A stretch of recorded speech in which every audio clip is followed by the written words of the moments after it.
Le politiquement correct, ce n'est pas français. Un Français qui dérape est un bon Français et je suis fier de déraper et je déraperai encore et j'incite tout le monde au dérapage. Qu'est-ce qu'en pense le petit monsieur Clavreuil ?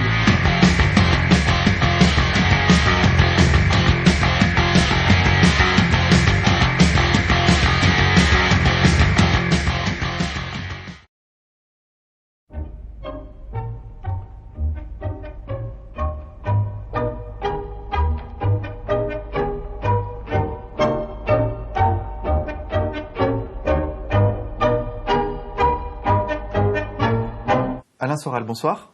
Bonsoir. Le 7 avril dernier s'est déroulé le procès Klarsfeld. Votre analyse ? Alors déjà, je n'y étais pas. Pourquoi je n'y étais pas ? Parce que j'ai estimé que je n'avais pas à me rendre à une mascarade. C'est-à-dire, on me fait un procès parce que je suis supposé avoir fait un commentaire d'humour noir sur un article que quelqu'un avait mis sur Facebook. Hein, voilà. Et alors, je suis supposé avoir dit, commenté ironiquement le fait qu'on ait remis aux époux Klarsfeld la plus haute distinction honorifique en Allemagne. J'aurais fait une plaisanterie, je crois que c'était voilà. Et que ça vaudrait que rien que les partis civils, toujours les mêmes, me demandent, je crois, plus de 70 000 €. J'estime que j'ai pas, à participer à ce genre de mascarade. Gilles Clavreul, préfet, responsable de la DILCRA, précise que le message signalant le poste litigieux lui avait été adressé par un journaliste le 16 mai 2015, à 2h23. Il s'était rendu le même jour sur le compte Facebook concerné, auquel il avait pu accéder sans difficulté, bien que ne faisant pas partie des amis d'Alain Soral. Il affirmait, lorsque le compte Facebook identifié par les enquêteurs lui était présenté, qu'il s'agissait bien du même compte, qu'il avait consulté et dont il avait fait une capture d'écran. Au vu de ces différents éléments, le ministère public faisait citer Alain Soral du chef d'apologie de crimes de guerre et contre l'humanité.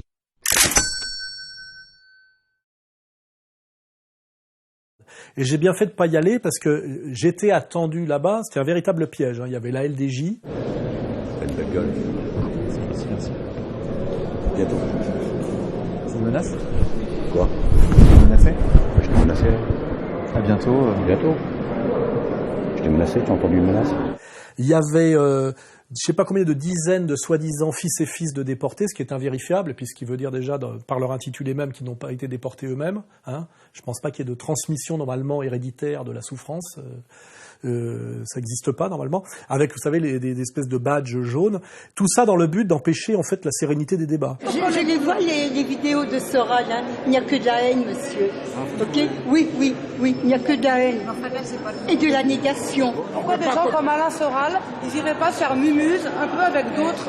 Pourquoi ils n'iraient pas faire de la provocation, aller gratter là où ça fait mal, je sais pas moi, chez des anciens nazis par exemple, ou alors chez des, je sais pas moi, pas toujours les mêmes. C'était très agressif et très violent, parce que je crois qu'il y a une folle qui avait vraiment l'air allumé, a demandé à mon avocat s'il me défendait par conviction et s'il aurait défendu Eichmann, par exemple. Est-ce que d'accepter d'être l'avocat de M. Soral est un acte militant ? Vous pouvez me parler de votre part. Non, c'est la fidélité pure et simple à mon serment, au serment que j'ai prêté. D'accord. Oui. Vous auriez défendu Eichmann, Hitler... Il me semble que je suis français et que je n'ai rien à voir avec les Allemands des années 30 qui auraient trouvé sympathique la politique nationale-socialiste allemande. Je rappelle que, puisqu'on est dans les fils d'eux, que je suis personnellement fils de résistants savoyards, du côté de mon père chez les Bonnets, du côté de ma mère chez les Chardon-Raisins, hein, et que mon oncle est quelqu'un qui a rejoint De Gaulle dès 40. Hein, voilà. Donc normalement, je pourrais arriver aussi avec un badge fils de résistant, hein, puis peut-être demander une pension aussi. Donc on était vraiment dans le grand n'importe quoi. Hein. J'ai un peu compris ce qu'on entendait par mauvaise foi. C'est pas être sincère ou être de bonne foi et de mauvaise foi. Non, c'est qu'il y a une foi qui est bonne et il y a une foi qui est mauvaise. Bon, et il y a des gens qui doivent faire la preuve, qui sont condamnés d'avance parce qu'on sait d'avance qu'ils n'ont pas la bonne foi.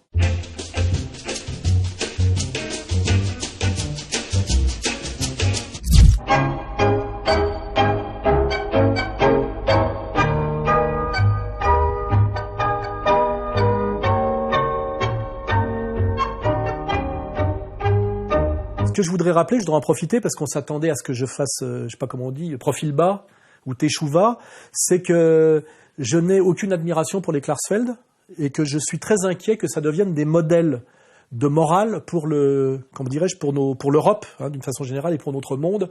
Et ça bat en brèche, en fait, toutes nos valeurs, on va dire, helléno-chrétiennes, hein, c'est-à-dire la notion de la justice et du droit romain et la charité chrétienne. Hein. Je rappelle que ce monsieur Klarsfeld s'est réjoui d'avoir pu arracher un œil et plusieurs doigts à un vieillard ancien cadre du régime national-socialiste allemand réfugié en Syrie. C'était une initiative, je ne peux pas dire comment, mais en tout cas, bon, c'était une revue d'herboristerie. Il s'intéressait beaucoup à l'herboristerie. Et d'Autriche est partie une revue cylindrique, comme toutes les revues, cylindriques, et quand il l'a ouvert, il a perdu les doigts d'une main. Donc il savait que les victimes ne l'avaient pas oublié. Tout ça d'ailleurs est contre le droit international. Se réjouir d'avoir mutilé quelqu'un en lui envoyant un colis piégé, c'est quand même très loin de la morale que je respecte. Quant à Madame Klarsfeld, elle incarne quoi? L'hystérie féminine, la brutalité allemande, au service de la vengeance tribale juive. Je suis allemande, je suis fière d'être allemande, je suis une bonne allemande et une bonne patriote. Et je crois que justement, ce que j'ai avec mes actions, j'essaie de montrer aux Allemands les devoirs qu'ils ont à remplir. Car ça n'a pas d'importance si ces Allemands font partie de l'Allemagne de l'Ouest, de l'Allemagne de l'Est. Ça n'a pas d'importance non plus s'ils font partie d'un parti plus de droite ou de gauche ou du centre. C'est-à-dire ces devoirs sont propres à tous les Allemands. J'estime effectivement, voilà ce qui arrive quand on ne fait pas le boulot, c'est-à-dire le boulot de ce que c'est d'enseigner ce que c'est que la vraie morale, hein, la charité et le pardon chrétien et la justice authentique. La justice n'est pas la vengeance, hein, et la charité chrétienne implique le pardon, c'est-à-dire qu'à un moment donné, justement après Nuremberg, on peut estimer que des décennies après, les choses s'apaisent et qu'un vieillard de 90 ans, on peut le laisser mourir en paix, avec peut-être sa culpabilité, ses questions de conscience, et ne pas s'acharner à voir le traîner à un tribunal international sur un brancard. Les mots réels ou supposés de John Demjanjuk, 89 ans, imprimeront leur rythme au procès. Il ne pourra être entendu que pendant 2 fois 90 minutes par jour. L'un de ses avocats compte encore contester son aptitude physique à supporter les audiences jusqu'en juin. Je voudrais que la Cour le reconnaisse coupable et que le monde sache ce qui s'est passé à Sobibor. Je pense que tout ça est de très mauvais augure et je n'aimerais pas, moi, que mes enfants prennent les époux Klarsfeld pour modèle. Hein. Et d'ailleurs, les époux Klarsfeld, ça a donné quoi? Leur rejeton, qui est en toute la synthèse des deux, mélange d'hystérie, de brutalité et de vengeance. Quels sont vos faits, vous? On vous attend au jour le jour pour défendre la liberté de la presse. Tout ça, c'est pour vous. Quels sont vos risques personnels que vous avez pris? Attendez, moi je n'étale pas ici mes risques personnels. Évidemment, il n'y en a pas. Alors, il n'y en a pas. Venant de vous, faites-moi rigoler. Ce que je veux... Ça me titille, hein. Qui, je le rappelle, est à la fois membre du Conseil d'État et soldat de l'armée israélienne à un poste de garde-frontière, c'est-à-dire là où on passe ses journées à humilier au checkpoint des vieillards et des femmes palestiniennes. I'll be back in the morning. Ça fait. Be back in the morning. Be back. Food for my wife, Christmas tomorrow, and one gift do meat for my family. مكتوب ساكن في كالين.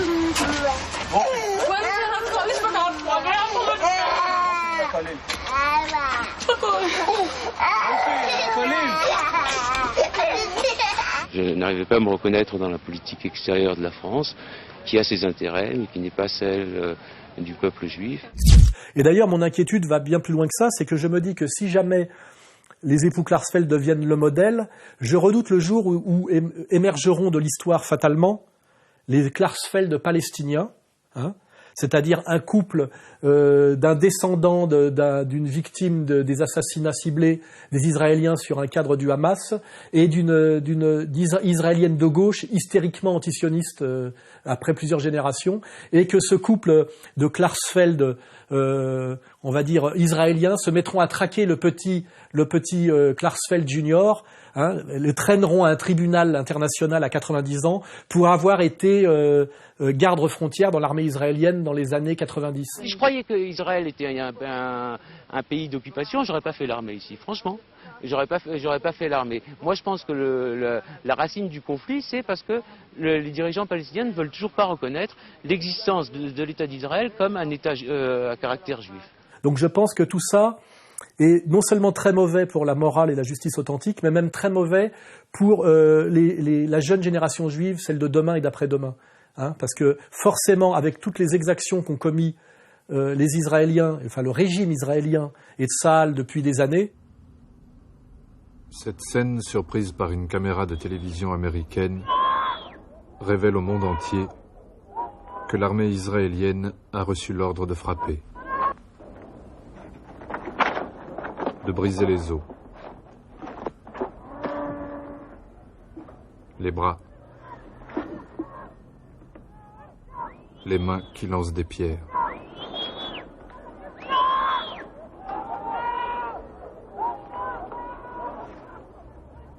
Un jour, forcément, des Klarsfeld palestiniens, israéliens, se lèveront pour demander des comptes, non seulement aux descendants d'Israéliens, avec cette idée de plus en plus officielle de la transmission de la faute, qui est du tribalisme, se lèveront pour persécuter effectivement des gens qui, comme moi, n'y sont pour rien.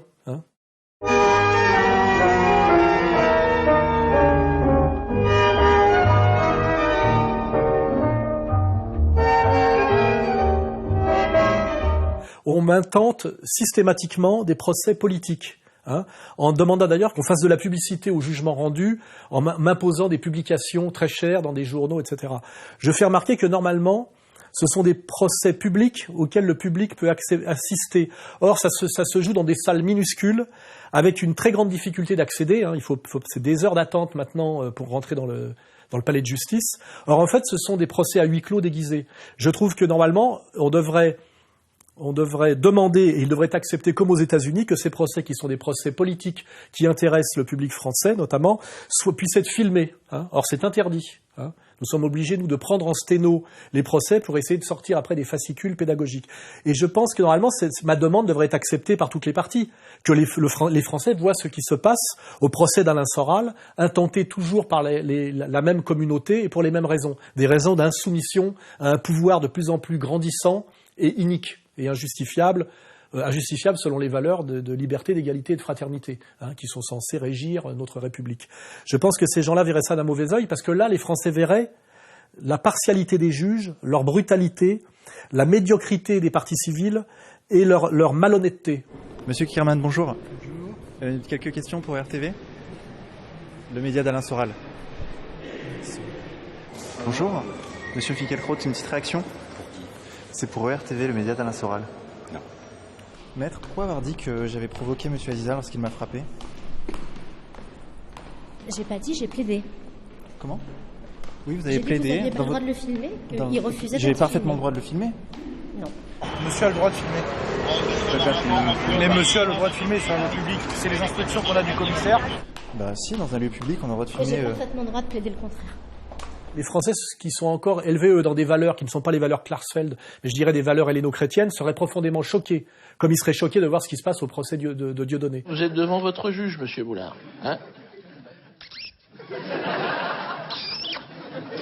Au-dessus, il n'y a personne. Je veux dire, il n'y a personne. Si je veux, monsieur Boulard, si je veux, ce soir, vous rentrez chez vous. Autrement, vous allez en prison. Voilà, ça dépend de ce que j'ai mangé, de comment je...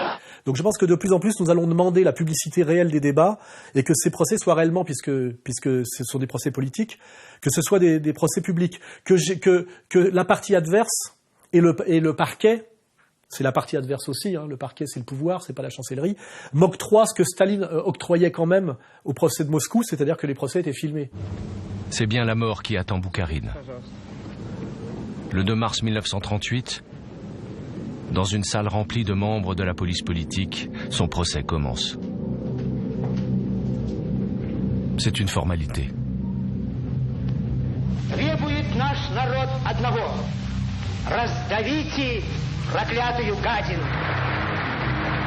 J'aimerais bien que j'ai droit, pour mes procès, à ce qu'avaient droit au moins les victimes de Staline en 1936, lors des procès de Moscou, qui étaient filmés et rendus publics.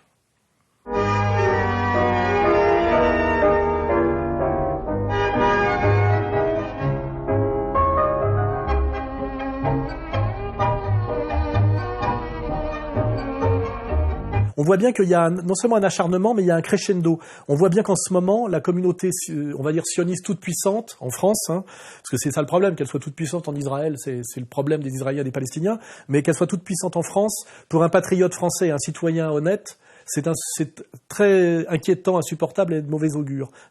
Donc on voit bien qu'aujourd'hui, il y a l'idée de criminaliser de plus en plus toute personne qui critique la dictature qui est en train de se mettre en place, et notamment qui se met en place sur la question de la soumission au sionisme, et de la soumission inconditionnelle au sionisme inconditionnel. Et c'est dans cet esprit-là, Monsieur le Président, Mesdames et Messieurs, que la France est résolument opposée au boycott d'Israël, notamment quand il s'exprime à travers le mouvement dit BDS. La Cour de cassation a jugé plusieurs fois, et encore récemment, que l'appel de cette organisation à ne pas acheter des produits israéliens constituait une discrimination fondée sur l'appartenance à une nation. Cette discrimination n'est pas seulement illégale, elle est illégitime. Il y a une vraie volonté aujourd'hui, on le voit par la condamnation de BDS par les tribunaux français, de criminaliser l'antisionisme et la résistance au sionisme, que ce soit là-bas ou ici.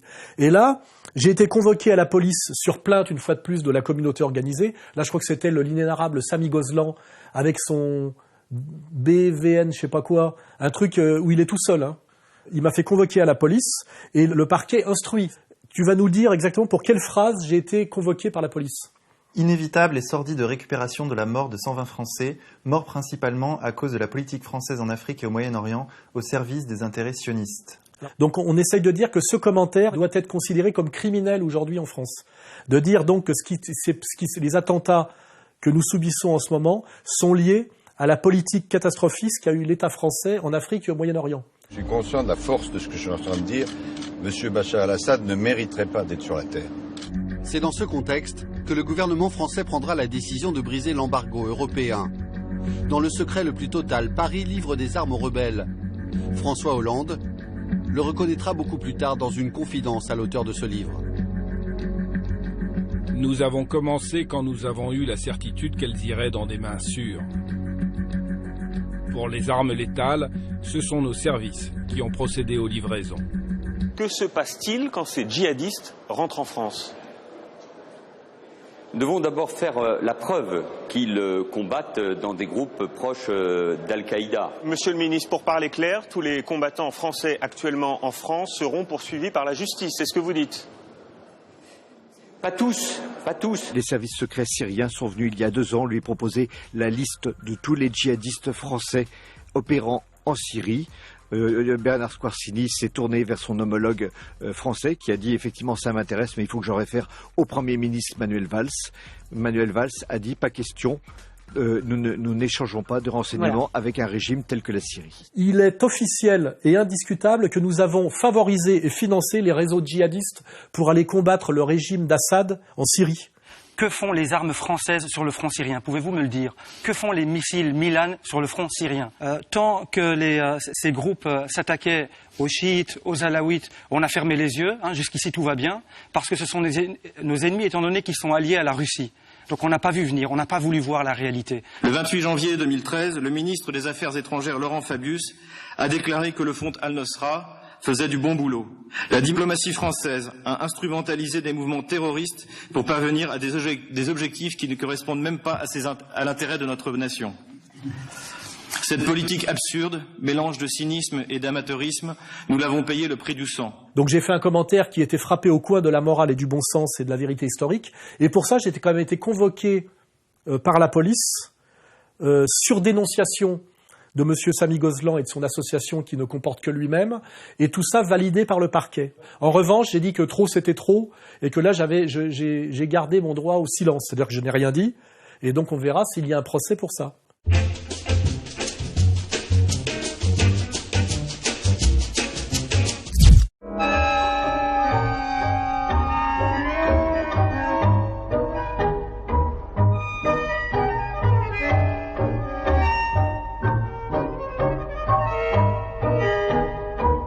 Alors j'ai été convoqué à mon lieu de résidence qui est à 350 km de là où je travaille, pour être en fait arrêté et menotté, pour être amené de force devant un juge d'instruction de l'autre à 800 km, là aussi pour une plainte à cause d'un commentaire sur Facebook.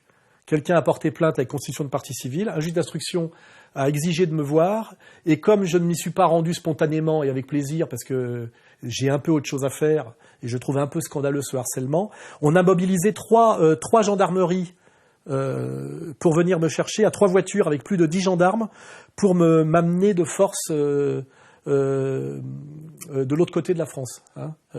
Voilà où on en est aujourd'hui. On mobilise plus de 10 gendarmes pour aller arrêter Alain Soral pour qu'il s'explique devant un juge d'instruction à l'autre bout de la France sur un commentaire qu'il aurait fait sur Facebook. Voilà où on en est. Et après, on se permet de donner des leçons de droits de l'homme à la Birmanie ou à la Corée du Nord.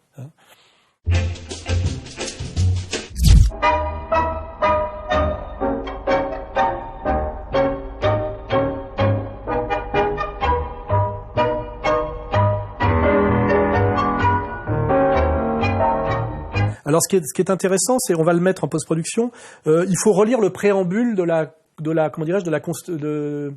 Déclaration des droits de l'homme et du citoyen, qui dit en gros que nul ne pourra être inquiété pour ses opinions. Déclaration des droits de l'homme et du citoyen de 1789. Article 10. Nul ne doit être inquiété pour ses opinions, même religieuses, pourvu que leurs manifestations ne troublent pas l'ordre public établi par la loi. Article 11. La libre communication des pensées et des opinions est un des droits les plus précieux de l'homme. Tout citoyen peut donc parler, écrire, imprimer librement, sauf à répondre de l'abus de cette liberté, dans les cas déterminés par la loi. C'est-à-dire que c'est la fin de l'arbitraire et c'est la possibilité de penser ce qu'on veut.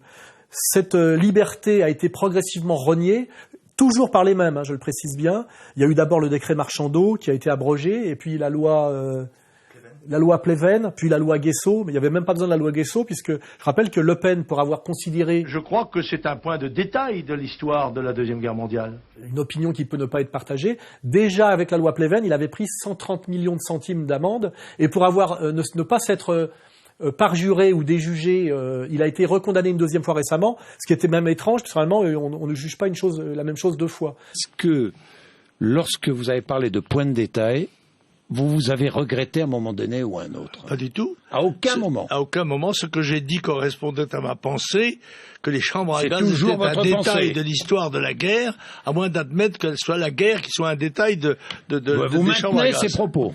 Petit à petit, au nom de la défense des minorités par rapport à la majorité. La démocratie, c'est la défense des minorités contre les majorités.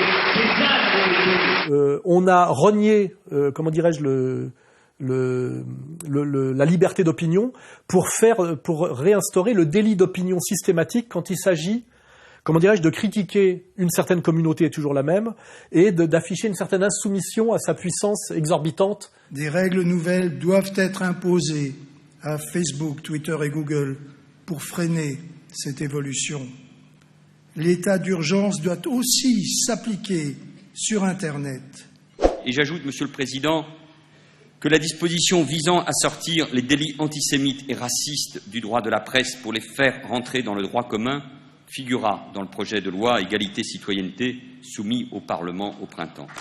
Il s'agit surtout d'identifier qui sont les leaders d'opinion sur Internet, c'est-à-dire ceux qui sont suivis, ceux qui attirent du monde. Il s'appelle Soral, il s'appelle Dieudonné. On va cibler un certain nombre d'adversaires et on ne va pas les lâcher. À partir de là, nous arrivons à obtenir, à législation constante et à moyens à peine augmentés, nous arrivons à obtenir un certain nombre de résultats. Et ça ne suffit pas. Et de toute façon, ça ne suffira jamais. On a fait la Révolution française pour en arriver à un pouvoir arbitraire à côté duquel le roi de France était ce qu'en dit Charles Maurras. Hein, c'était vraiment l'anarchie plus 1. Hein. Il était beaucoup plus facile de critiquer le pouvoir religieux et le pouvoir aristocratique sous l'Ancien Régime que de critiquer le pouvoir sioniste aujourd'hui.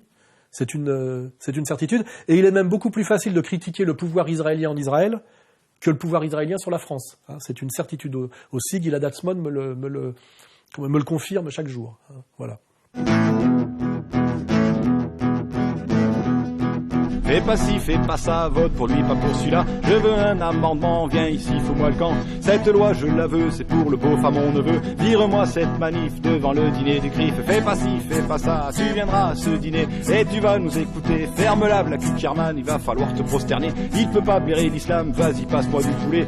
Oulala, qu'on a souffert, son discours a commencé. Nous, on a connu l'enfer, vas-y, sors un petit billet. Va. Fais pas ci, fais pas ça, tu viendras à ce dîner et tu vas nous écouter. Tu diras aux journalistes que t'es devenu sioniste, et tu leur diras aussi que tu n'aimes pas ton pays, que le tien c'est Israël, que ce sera éternel, qu'il y a une avant-garde, vas-y passe-moi la moutarde.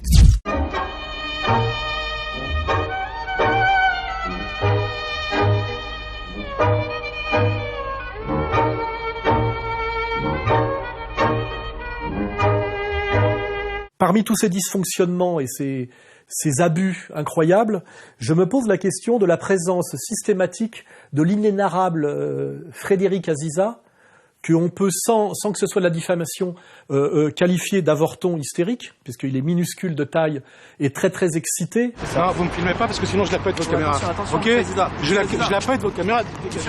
Tu dégages avec cette caméra. Vous m'agressez ? Oui, je t'agresse.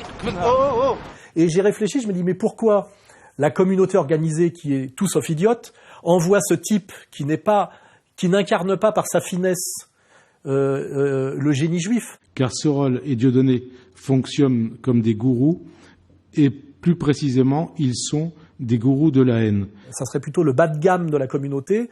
Pourquoi il me l'envoie systématiquement face à moi ? Et là, j'ai pensé à Clément Méric. Je pense qu'il y a une volonté de la communauté de nous envoyer ce type nous harceler physiquement dans l'espoir que nous répondions. S'il vous plaît, la caméra. Nous, on est ici, on fait ce qu'on veut. Non, tu fais pas ce que tu veux ici. Le rôle d'Aziza, c'est de nous harceler, de me harceler, pour qu'à un moment donné, il y ait action-réaction. Voilà. Alors, je préviens ici, nous avons donc compris la stratégie Clément Méric d'Aziza, Aziza n'étant jamais qu'un instrument comme l'était le petit Méric, et nous ne tomberons pas dans le piège. Aziza, je te veux si tu veux de moi, danse avec moi. Si tu crois que ta vie est là, ce n'est pas un problème pour moi. Donc maintenant, sachez que ce n'est pas la peine d'insister. Peut-être, offrez-lui des vacances. Vous êtes une merde intégrale. D'accord, très bien.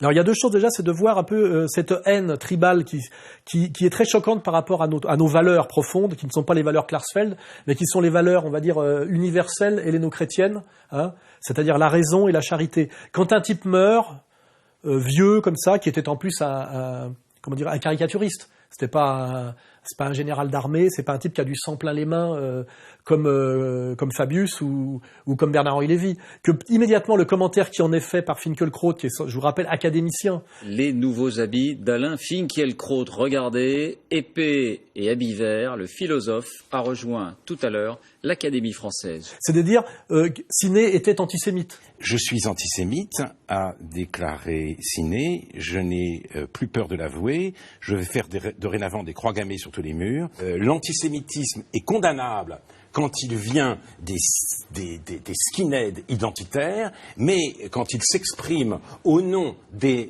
damnés de la terre, prétendus damnés de la terre, et soi-disant pour la cause palestinienne, alors on ne voit pas le problème. C'est inquiétant, c'est consternant. C'est-à-dire ce judéocentrisme hystérique qui fait que la première question que se posent ces représentants officiels de la communauté, de la supposée communauté juive, c'est de savoir quand un type meurt, ou quoi qu'ait fait un type, savoir d'abord s'il est philosémite ou antisémite. Hein. Et puis quand un type meurt, la première chose qu'on dit, c'est paix à son âme. Hein. Voilà. Et on envoie un message de condoléances à la famille. Il était antisémite. Sous-entendu, bien fait qu'il soit mort, il méritait de crever et on ira cracher sur sa tombe. Mort du dessinateur Siné, Une ordure anti-juive de moins.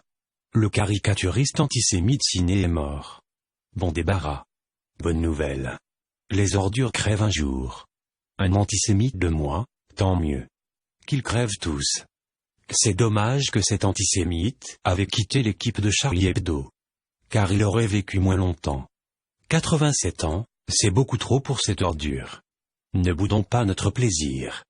Dans l'époque pourrie islamisée et infectée par le vivre-ensemblisme de l'Europe bruxelloise, il y a une très bonne nouvelle, le départ définitif de cette pourriture de Sydney. Ça a mis 87 ans à arriver, et on se dit que l'eugénisme pratiqué sur certains, comme la mère de Sydney, aurait eu du bon. C'est beau tout ça. Effectivement, voilà ce qui arrive quand on ne finit pas le boulot. Hein. On se retrouve avec des talmudistes polonais en train d'incarner le génie français sous la coupole. C'est gravissime. Et qui expriment à chaque fois, effectivement, non pas le génie français, hein, sauf quand ils font des parodies de Barès à la télévision, mais qui expriment bien leurs valeurs tribales et vengeresses. Hein. Mais quelques décennies après, il était allé à Jeun à un meeting pour la liste Europe-Palestine organisé par Dieudonné. Et sur la scène avec Alain Soral, il a fait conspuer le nom de certaines personnalités juives. Et vous avez parlé de son éviction de Charlie Hebdo.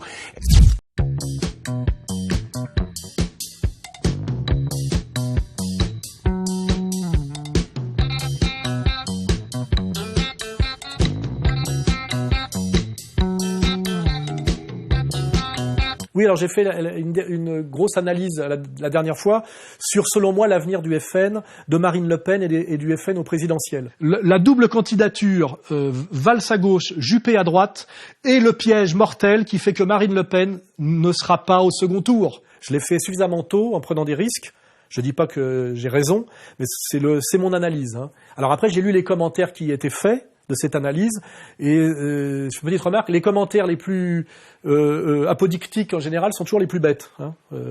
C'est vrai que moi je fais jamais de commentaires sur Internet, et c'est vrai que souvent les gens qui ont des commentaires à faire, ils pensent qu'ils pensent, et ils pensent pas grand chose, et ils l'expriment très bien, en général par leur grossièreté. Alors la première remarque que je vais faire, c'est que j'avais dit que Marine Le Pen, incarnant plus, comment dirais-je, la guerre civile et la haine la violence ou la revanche ou anti-musulmane, était quelque chose qui était dangereux pour avoir une stature présidentielle. Et j'avais dit que son anti-islamisme risquait de lui coûter cher. Donc là, elle se trouve confrontée à deux choses. C'est un changement de stratégie, c'est-à-dire que la soumission affichée au CRIF ne lui permettra jamais de prendre le pouvoir par les voies démocratiques et par les urnes. C'est pas possible. Et deuxièmement, si elle veut y arriver quand même, de toute façon, où va-t-elle trouver les 10 ou 11% qui manquent? Elle ne les a pas. Celui qui les a, c'est moi. C'est ma ligne. C'est égalité et réconciliation. Alors les gens disent, oui, c'est pas les musulmans qui feront élire Marine Le Pen. Donc je n'ai pas du tout dit que quand on produisait un projet politique de réconciliation nationale, ça allait faire voter les musulmans pour le Front National. J'ai dit que produire une proposition de réconciliation nationale, notamment avec les musulmans, ça allait pousser beaucoup de Français à voter pour le candidat qui faisait cette proposition. Et que malheureusement, Marine Le Pen ne fait pas cette proposition alors que Juppé, lui, l'a fait. Dans ce café, c'est un Alain Juppé en pleine séance de consultation. Autour de la table, des responsables d'associations musulmanes de la Seine-Saint-Denis. Pour le maire de Bordeaux, la solution pour un islam de France tient en un seul mot. Le dialogue. L'islam de France, la religion musulmane de France, a sa place en France. Donc comprenez bien que quand on tend la main aux musulmans pour produire une réconciliation patriote nationale par le haut, le but c'est pas de faire voter les musulmans qui sont ils sont peut-être quelques millions à voter, c'est de faire voter les Français qui pensent qu'on vote pour un président qui vous propose des solutions de paix et des solutions qui pérennisent, qui perpétuent la paix civile. Les Français, en fait, ne votent pas pour un candidat qui va accélérer la guerre civile et le chaos en France. C'est ça que je voulais dire, donc je précise. Il y a des gens qui comprennent pas bien ce que c'est que la finesse et la transitivité et le billard à trois bandes. Quand on se réconcilie avec les musulmans, on fait pas voter spécialement les musulmans. On fait voter tous les Français qui ont envie de réconciliation. Voilà. Première mise au point. Et ça, c'est Juppé qui fait cette offre intelligente en ce moment. Marine ne la fait pas. Et deuxième remarque, arrêtons de focaliser sur la question musulmane qui est en fait la question des banlieues, c'est-à-dire des islamo-racailles, pas des musulmans du quotidien dont on ne parle jamais. 21h30, l'heure de sortie de l'atelier, la fin de son 3-8. Abdelaziz, 37 ans d'usine, est ouvrier tourneur de pièces automobiles. C'est difficile dans une usine. de réfléchir à sa liberté individuelle. Parce que déjà, on est tenu par un carcan, par le travail, par les horaires, par les musulmans du quotidien, dont on ne parle jamais, qui en général sont des bons pères de famille, des bonnes mamans, et qui vivent selon des valeurs un peu traditionnelles comme celles qu'on essaie de défendre à la Manif pour tous, et qui ne posent aucun problème, et qu'on ne voit jamais. Fils de France est un mouvement patriote. La Manif pour tous est un mouvement qui défend les intérêts de la France au plus haut point et dans ses valeurs traditionnelles. À ce titre-là, nous nous rejoignons complètement. Les musulmans diplômés, les musulmans assimilés, la petite et moyenne bourgeoisie montante musulmane. On ne pense qu'aux délinquants de banlieue, c'est-à-dire à ceux qui ont fourni les bataillons de Daesh. Pour l'instant, les membres des soldats d'Allah sont moins d'une dizaine. En Syrie, il y a Youssef, un Tunisien. Il entraîne les nouveaux arrivants de Daesh. Il les fait rêver avec ses armes lourdes. À Roubaix, dans le nord de la France, il y a Abou Suleiman. Il vient du banditisme des quartiers. Il affirme être recherché par la police pour séquestration et torture. Qui ne sont pas des musulmans, qui sont des délinquants, et qui ont plutôt à voir avec l'idéologie SOS Racisme poussée à son paroxysme. C'est que moi, ça m'intéresse de savoir comment. T'étais de l'agneau qui jouait à la PlayStation. Parce que j'imagine que tu jouais à la PlayStation. Et que t'écoutais quoi? T'écoutais du rap? T'écoutais rock. Alors je dis à ceux qui ne voient que cette question-là au niveau par rapport au vote présidentiel, qui fassent comme moi, qui prennent leur véhicule ou leur moto et qui traversent la France. Et qui verront qu'en France, il n'y a pas que les banlieues et qu'il y a même, en fait, bien autre chose que les banlieues. Il y a la ville où il n'y a pas de musulmans et pas de racailles. Et puis après, il y a tout ce qui est le périurbain, c'est-à-dire la France rurale, la France des pavillons. Je rappelle que la France est, avec l'Espagne, le pays le moins peuplé d'Europe, où il y a le plus justement de zones non urbaines. Ce qui apparaît en blanc, ce sont les grandes villes, ce sont ces grandes métropoles qui créent de l'emploi, qui sont dans la mondialisation, qui arrivent à produire de la richesse. Cette nouvelle carte de France est édifiante. Il y a une fracture nette entre la France des grandes agglomérations et le reste du territoire. En bleu, vous avez les territoires fragiles socialement.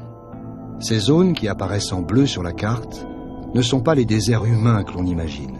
Cette France, loin des métropoles, rassemble au contraire 60% des Français, une part importante de la population.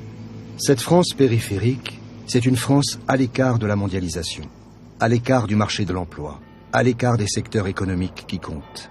Et que là, ce que veulent défendre les Français, leur question, c'est pas la lutte contre l'islam ou l'islamisme radical, c'est la défense des services publics de proximité, c'est leur inquiétude par rapport à la baisse de qualité de la médecine, par rapport à la baisse du remboursement de la sécurité sociale, par rapport à la baisse du niveau de l'éducation nationale. Ras-le-bol des profs absents, non remplacés, et des contractuels parachutés dans les écoles. Alors ils campent sur ce terrain vague, en famille. Je voudrais avoir des remplaçants qui soient au niveau de notre vraie maîtresse. On nous a dit d'écrire des A majuscules et des A minuscules alors que moi je suis en CM1. Et ça c'est un niveau de CP. Des lignes d'écriture en CM1, cela affole les parents. Très angoissée parce qu'il faut derrière réussir à travailler avec nos enfants le soir. Ça nous met en colère. Des témoignages comme celui-ci, le collectif de parents en a des dizaines qu'il compte adresser aux défenseurs des droits. On a des témoignages de gens qui n'avaient absolument pas l'intention de travailler dans l'éducation nationale et à qui Pôle emploi a proposé un travail, 3 minutes d'entretien, et qui ne sont ni formés ni accompagnés. C'est ça les vrais soucis des Français. C'est pour ça qu'ils voteront en réalité. L'emploi et en fait tout ce qui a à voir avec l'État-providence, la défense de l'État-providence, c'est-à-dire à la fois de la douce France et de l'exception française. Quand Lydie et William, les parents de Sandrine, étaient jeunes, faire partie des classes moyennes était forcément synonyme d'ascension. Elle était secrétaire, lui, tuyauteur-soudeur. À l'époque, ils étaient insouciants. C'est-à-dire qu'on ne se projetait pas trop dans l'avenir parce qu'on vivait un peu au jour le jour, on n'avait pas de soucis, beaucoup moins de soucis. Donc l'argent qu'on avait, on en profitait. On a acheté notre maison, on a fait tous les travaux facilement. Un mois, ça n'allait pas. Le lendemain, le mois d'après, je faisais un chantier, je faisais des heures en bagarre et puis ça gâtait. C'était le trou qui a bougé, comme on dit. Comment vous voyez l'avenir de vos petits-enfants, par exemple? Pas très clair, pas très bien. Mais ces deux-là, ça va. Ils sont encore à peu près sauvés. Et ces petits-là, derrière... On ne sait pas ce que ça va devenir. Non. On ne voit pas trop clair. Là. On va faire pas y penser, moi. Quand on se balade en France, comme l'a fait d'ailleurs récemment Raymond Depardon dans un espèce de film documentaire, on constate que la problématique islamo-racaille et banlieue est surmédiatisée, mais en réalité statistiquement assez, je dirais, marginale. Et que c'est un piège, le piège à la F de souche, qui touche en fait des jeunes excités, souvent en fait, qui sont la symétrie des racailles. Que ce n'est pas une vision lucide et valable politiquement. Je ne dis pas d'ailleurs que c'est pas un problème. Les racailles sont un problème, l'islamo-racaille est un problème, l'islam radical est un problème, mais ce n'est pas le problème français majeur et majoritaire. Et d'ailleurs, ce problème gonflé a pour but de cacher les vrais problèmes, qui est notamment la question, ce qu'on voit en ce moment, la loi travail et tout ça, c'est-à-dire la destruction de la France sociale. Voilà. Je travaille en usine depuis mes 20 ans, j'ai jamais été au chômage, et plus ça va, donc ça fait 27 ans que j'ai le même salaire, et là on va encore me demander de faire des sacrifices, en sachant que tous ces financiers sont en train de se faire des couilles en or, avec des poils en diamant, et nous, il faut qu'on écrase notre gueule. Alors non, maintenant ça suffit, il y en a ras-le-bol de leurs conneries, ras-le-bol. C'est soit ils lâchent du lest, soit on va leur péter à la gueule. Et là, c'est pas un syndiqué, c'est pas un CGT, il n'y a aucun mouvement derrière, c'est un Français qui vous parle, avec une famille comme vous, avec des enfants, des grands-parents, qui sont tous en train de crever comme des cons. Oui, on n'est pas en Inde, mais eux, ils voudraient bien qu'on se transforme en Inde ou en Grèce.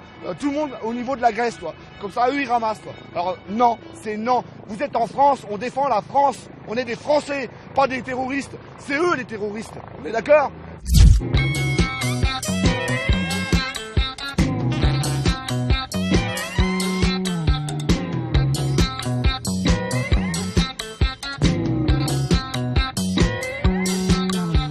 En réalité, Marine Le Pen a compris qu'il fallait rompre, et son père l'avait compris avant elle, avec le riganisme français et avec un Front National libéral, en allant vers un Front National social, parce qu'effectivement tout le monde rallierait le néolibéralisme, comme on le voit avec l'émergence de Macron au Parti socialiste, et que c'était au mouvement national de faire effectivement, de dire qu'il fallait défendre, comment dirais-je, l'exception française et la France sociale et les acquis des 30 Glorieuses, du CNR, etc. D'accord, mais voyez-vous, moi je pense que la vraie solution, c'est recréer une industrie française déjà, parce qu'on est le pays qui se désindustrialise le plus vite. Or, on n'y arrivera pas avec l'euro actuel, on n'y arrivera pas avec la monnaie unique, on n'y arrivera pas avec l'ouverture totale des frontières à la concurrence déloyale et donc le refus du protectionnisme que nous proposons. Mais ça, ce sont des mesures concrètes. Après qu'il y ait des choses à faire vis-à-vis du tourisme, certainement, mais c'est tout à fait marginal et ça ne doit pas entraîner le détricotage de notre modèle de société, parce que le travail le dimanche, c'est quand même un acquis. Je suis pas pour le retour à la société du 19e siècle. Aller vers la gauche du travail,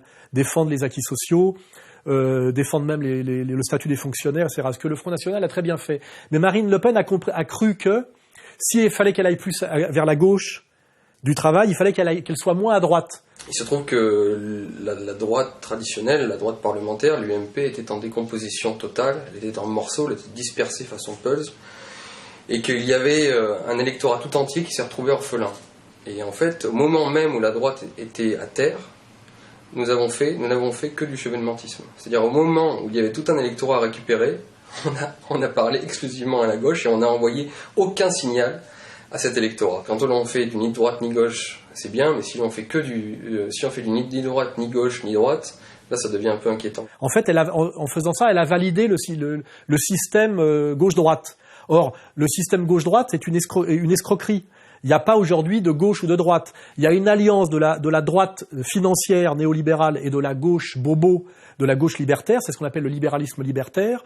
Et pour résister à cette alliance libérale-libertaire qui a été inaugurée par mai 68 et qui est parfaitement incarnée par Cohn-Bendit, il faut produire l'opposition également double de la droite des valeurs et de la gauche du travail. Ce qui veut dire que le Front National, plus il va vers la gauche du travail, plus il doit marcher sur deux jambes et rééquilibrer par la droite des valeurs. Ce qui veut dire qu'il fallait être très très sur la ligne Philippot de la défense des acquis sociaux. Alors nous disons, la SNCF d'abord qui a fait des bénéfices, 224 millions d'euros au premier semestre 2014 n'avait pas besoin d'augmenter les tarifs, et deux, il faut mettre fin aux directives européennes, je finis juste là, aux directives européennes d'ouverture et de casse du service public, parce qu'il se traduit par moins de qualité du service et plus des prix plus élevés. Mais il fallait aussi être très sur la droite des valeurs en participant activement et en prenant le contrôle, puisque c'était en fait, ça revenait au Front National, c'était la manif pour tous.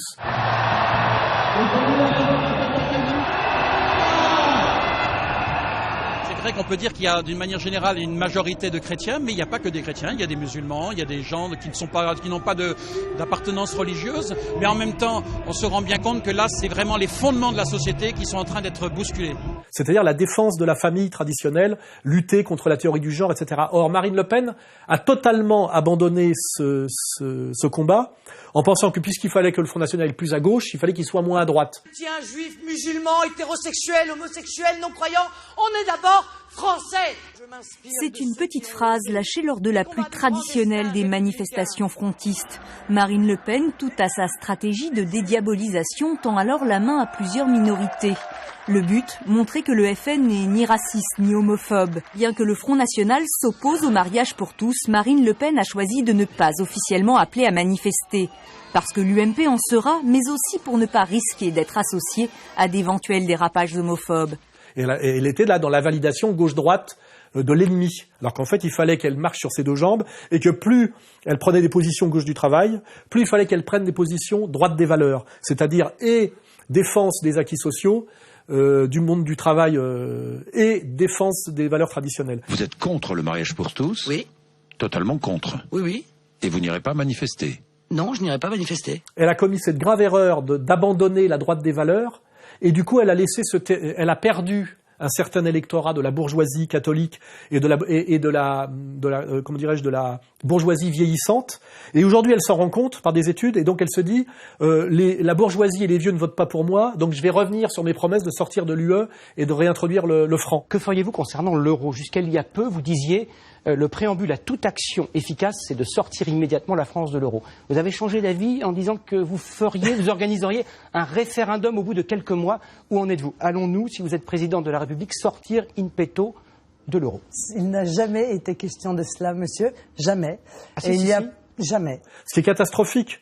Parce qu'en fait, c'est une réaction de panique qui déséquilibre encore plus par rapport justement à ces deux fléaux de la balance qui doivent être en équilibre, droite des valeurs et gauche du travail.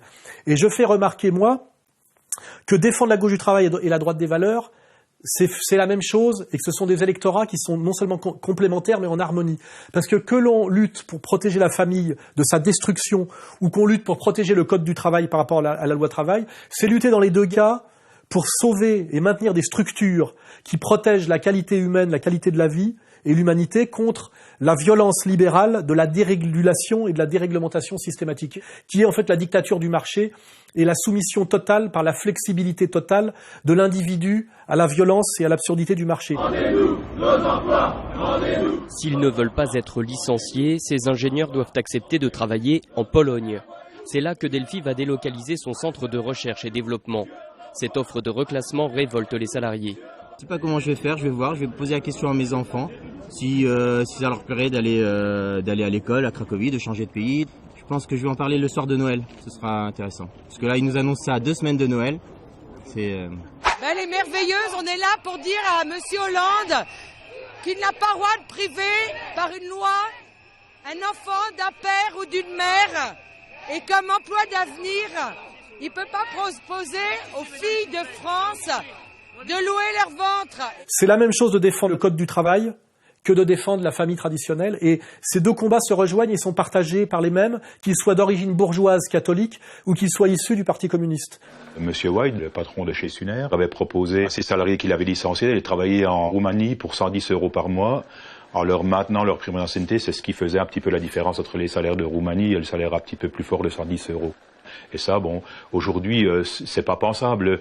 On peut imaginer des gens qui ont fait toute leur vie ici, parce que, en plus, c'est du personnel féminin, pas très formé, qu'il a là-bas chez lui, qui ont peut-être entre 15 et 20 ans d'ancienneté, qui forcément ont fait toute leur vie ici, leur conjoint travaille ici, ils ont peut-être une maison, les enfants vont à l'école ici.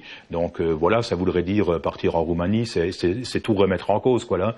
La famille fait tourner l'économie. Elle prépare les enfants et les jeunes à leur future responsabilité d'adultes. Elle prépare aussi, plus prosaïquement, le financement des retraites de demain. À tous égards, la famille, c'est le présent et l'avenir de la société. Sans famille, il n'y a pas d'avenir. Et il était absolument nécessaire que le Front National comprenne et valide ce double combat qui n'en est en fait qu'un seul, gauche du travail, droite des valeurs. C'était le ticket gagnant pour avoir le plus large électorat et rassembler l'électorat social du nord de la France et l'électorat plus bourgeois et plus rentier du sud de la France. C'est ce double électorat Front National.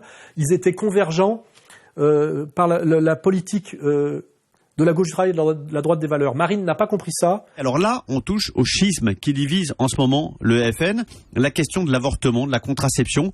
Florian Philippot est favorable à ce que l'on affirme haut et fort que le FN n'y reviendra pas, que la contraception est un progrès. Pareil pour l'avortement, pas question de le remettre en cause. Marine Le Pen est sur cette ligne.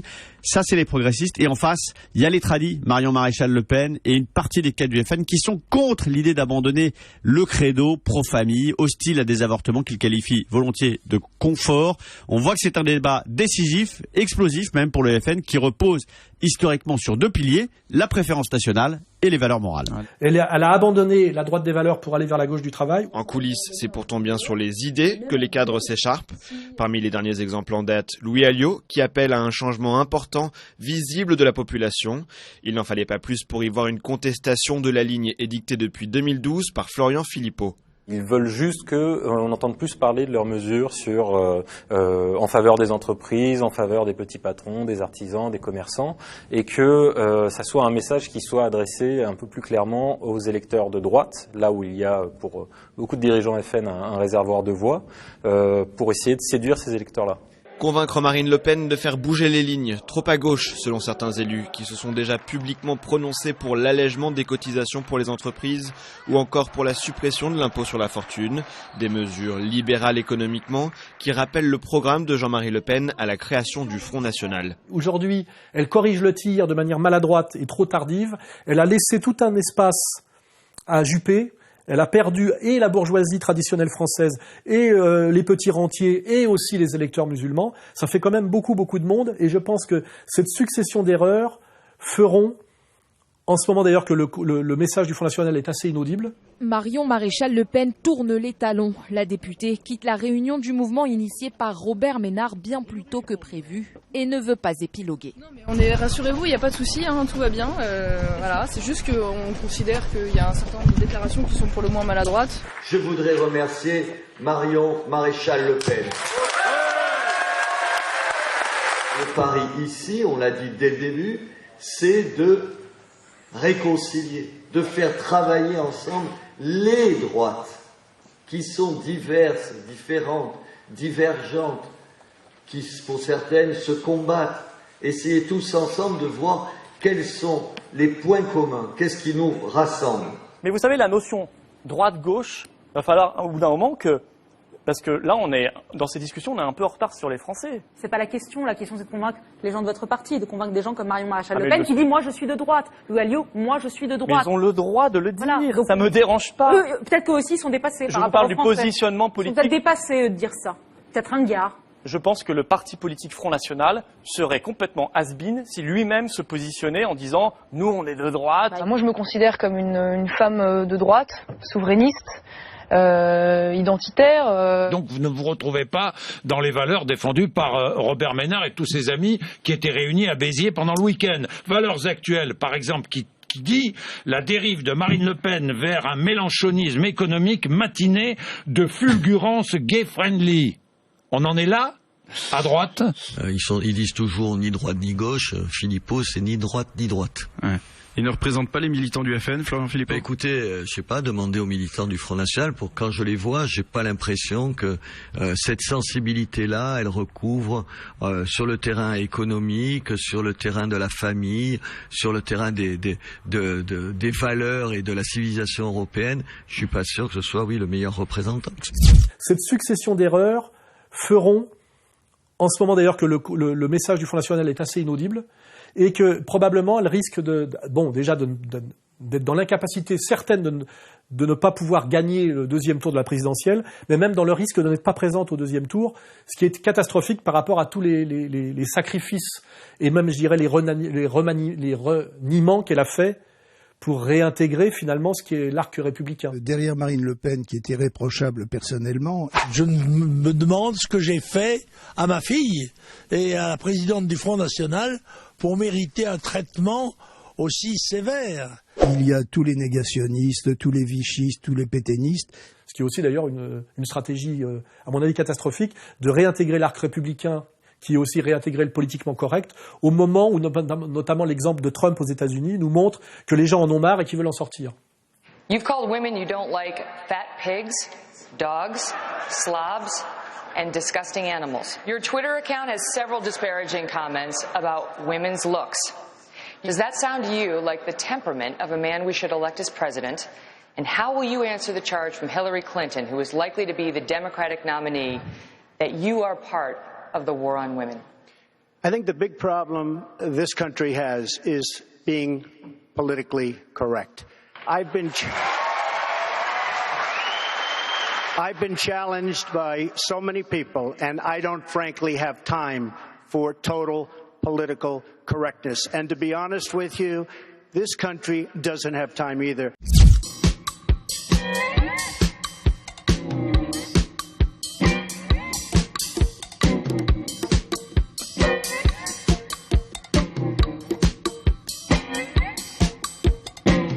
Mon analyse, moi, c'est qu'on voit que Sarkozy a été la fin de l'UMP et du gaullisme.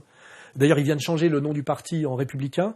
Hollande est la fin du Parti socialiste. On le voit avec l'émergence de Macron et même l'émergence de Montebourg. Au Montbeuvray, Arnaud Montebourg fait son retour politique et médiatique. L'ancien ministre a un premier message, son ancrage à gauche.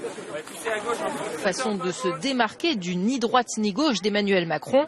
Façon aussi de s'opposer à François Hollande avec une formule qui rappelle le moi président du candidat de 2012. Et en fait, Marine Le Pen, ce n'est pas le renouveau du Front National, c'est la fin du Front National. D'un côté, Marine Le Pen, de l'autre, Jean-Marie Le Pen. En ce 1er mai, la fille et le père rendent hommage à Jeanne d'Arc, mais pas au même endroit. 2 places différentes dans Paris, nouvelle illustration d'un psychodrame familial et de la division du Front National. La présidente du Front National sera battue au 2e tour et peut-être même au 1er. Avec elle sera liquidé le Front National, qui changera de nom, qui d'ailleurs la poussera à la démission, et qui ralliera, et qui sera la fin de cette spécificité du Front National, qui avait à la fois une aile droite et une aile gauche, y compris sur la question du rapport capital-travail, mais aussi sur la question du pro-sionisme ou de l'antisionisme. Et finalement, le Front National, d'après Marine, deviendra un parti populiste typiquement européen, c'est-à-dire populiste et pro-sioniste, qui sera la fin du Front National en réalité. Et ça pourra s'appeler d'ailleurs les Patriotes et être un parti sur une ligne zémourienne, c'est-à-dire libéral au niveau économique et sioniste sur le plan géopolitique et anti-musulman. Et donc Marine Le Pen est bien pour moi, comme Sarkozy est la fin de l'UMP et du gaullisme, comme Hollande est la fin du Parti socialiste, Marine Le Pen en fait c'est la fin du Front National.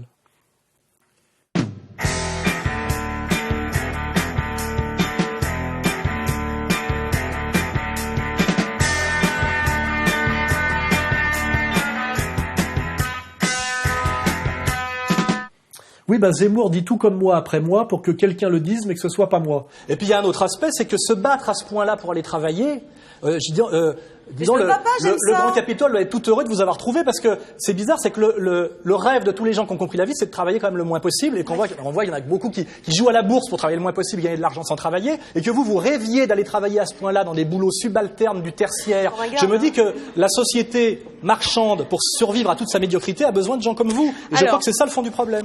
Les femmes ont servi d'armée de réserve. C'est-à-dire que grâce aux femmes, le capitalisme a pu réduire les salaires globaux. Si vous dites que les femmes ont été les jaunes du salariat. Exactement, l'armée de réserve, c'est une analyse que Marx a fait 100 fois. Mais il faut aujourd'hui réactualiser la lutte des classes. On va dire qu'aujourd'hui, nous avons une lutte des classes mondiale entre des prédateurs nomades et des sédentaires productifs. Mais la guerre d'aujourd'hui oppose désormais les sédentaires aux nomades. Je peux apprécier les papiers très bien écrits et très pertinents de Zemmour. Il faut quand même avoir conscience que Zemmour est là parce qu'il fallait bien, la nature ayant horreur du vide, que ce qu'exprimait Soral depuis notamment son abécédaire de la bêtise ambiante, c'est-à-dire dès 2001-2002, il fallait à la fois chasser Soral, le goy Soral, pour que quelqu'un le dise, mais que ce soit sans risque. Je parle de Vichy, je parle de la préférence nationale pour légitimer la préférence nationale aujourd'hui. Mais pourquoi est-ce que je le fais? C'est pas moi qui ai commencé à le faire. C'est pas moi qui ai défilé en pyjama rayé à la gare de Lyon de Saint-Lazare du Nord quand on renvoyait 10 migrants clandestins. Ce n'est pas moi, monsieur le rapporteur. C'est la gauche bien pensante. Ce sont eux qui se sont servis de Vichy et qui se sont servis de l'opprobre sur Vichy et qui ont instrumentalisé les morts juifs de 1942 pour empêcher le gouvernement français d'expulser des immigrés venus des pays arabes et africains. Ce n'est pas moi qui ai commencé. Moi, j'ai simplement répondu à cette offensive idéologique depuis les années 80. Merci. Voilà, je pense que j'ai pas besoin de dire plus que ça. C'est que oui, Zemmour dit des choses très bien, oui, il dit tout comme moi et après moi, mais on le laisse le dire parce qu'avec lui, ça n'ira quand même jamais jusqu'au bout de l'insurrection contre le pouvoir qui nous opprime. Voilà, et ça j'en suis certain. Et je pense que d'ailleurs Zemmour le sait aussi, et on pourra le démontrer par la manière dont Marine Le Pen cherche quelque chose aujourd'hui pour dialoguer avec les Juifs sans passer par le CRIF. C'est un sujet qu'il faut qu'on aborde absolument, et que vous verrez que normalement le personnage naturel qui devrait faire le lien entre la communauté organisée et le Front National sans passer par le CRIF, ça devrait être Zemmour. Et vous verrez que Zemmour ne se proposera jamais pour jouer et remplir ce rôle qui pourtant normalement lui revient. Est-ce que vous êtes d'accord avec Éric Zemmour quand il dit que Pétain a sacrifié les Juifs étrangers pour sauver les Juifs français? Il ne les a pas sacrifiés. Il a choisi de défendre prioritairement, en liaison d'ailleurs avec une grande organisation qui s'appelait l'UGIF. Jean-Marie Le Pen, quand il Jean-Marie Le fait Pen, ses déclarations, qu'est-ce que vous en pensez? Je n'en ai cure des déclarations de Jean-Marie Le Pen. J'ai pas écrit un livre de 540 pages, 3 ans de travail pour commenter les déclarations de Jean-Marie Le Pen.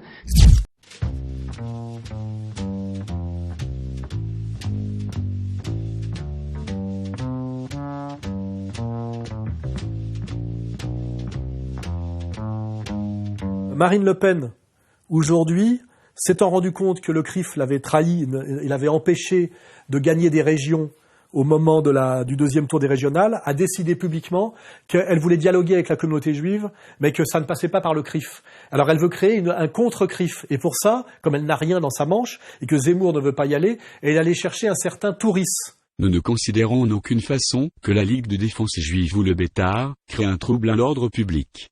Au contraire, ces organisations dissuadent de nombreuses personnes ou groupes de personnes hostiles à la communauté juive de passer aux actes. À partir du moment où la LDJ et le Bétard respectent les lois de la République, et accomplissent une mission de service public en défendant les personnes et les biens, au nom de quoi Dieudonné Mbala Mbala se permet-il de demander leur interdiction? Michel Touris, secrétaire général du syndicat Action Policier FTC. Touris est un syndicaliste policier qui a accompagné en Cisjordanie l'inénarrable... Bonjour Louis Alliot. Vous êtes rentré d'Israël hier soir. Qui avez-vous rencontré là-bas? J'ai rencontré des Français qui vivent en Israël ou qui passent leur retraite, qui sont très inquiets de la situation en France et qui voulaient un peu connaître les positions du Front National de Marine Le Pen sur un ensemble de questions qui se posent aujourd'hui. Quel était le but de ce voyage? C'était préparer une éventuelle visite de Marine Le Pen qui est toujours interdite de séjour en Israël? Elle n'est pas interdite de séjour. Elle n'a jamais pu y aller, elle a essayé d'y aller une première fois en 86. Vous verrez qu'une fois que Marine Le Pen aura fait beaucoup plus de 20% à l'élection présidentielle, le glaçon se décongèlera.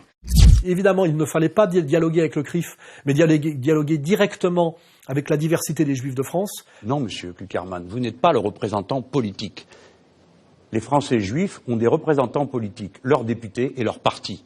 Aucune communauté n'a le droit de prétendre qu'elle représente politiquement une partie de la population. Monsieur Mélenchon. Et quand Marine se rend compte tardivement qu'elle s'est fait rouler dans la farine par le CRIF et qu'elle veut tardivement le défier en créant un contre-CRIF à sa mesure, en passant par Touris, ça prouve qu'on est vraiment dans l'effondrement total. Il prouve bien que Marine est dans comment dirais-je, dans une espèce de fuite en avant catastrophique et qu'elle n'a pas les outils en main pour se présenter sereinement à la présidentielle. Voilà. Ça, c'était la petite digression qu'on avait oublié de faire tout à l'heure.